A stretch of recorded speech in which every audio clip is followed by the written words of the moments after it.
ស្គាល់គ្នាក្នុង TikTok សុកពេលជួបនៅក្រៅអត់ដឹងថាណាគេរឿងពីរយ៉ាងដែលគួរឲ្យខ្លាចបំផុតនៅក្នុង TikTok ទី1និងទី2ទី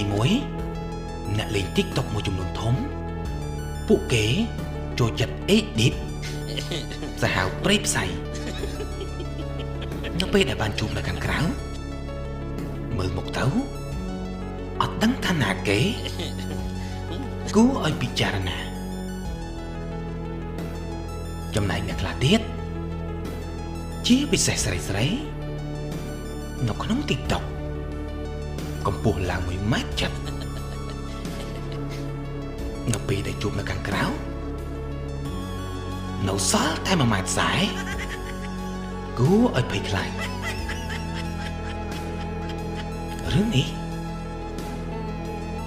គួរតែប្រុងប្រយ័ត្នបំផុតនៅពេលដែលលោកអ្នកចង់ញ៉ែនរណាម្នាក់នៅក្នុង TikTok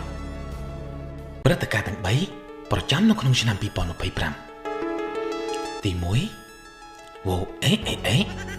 វ៉ូអេអេអេទី2សាអត់0មែនសាអត់0មែនទី3ឆ្នាំនេះចង់ទៅសៀមរាបឆ្នាំនេះចង់ទៅសៀមរាបទាំង3នេះគឺជាព្រឹត្តិការណ៍ដ៏ធំមួយប្រចាំក្នុងឆ្នាំ2025និងគួរឲ្យខ្លាចបំផុត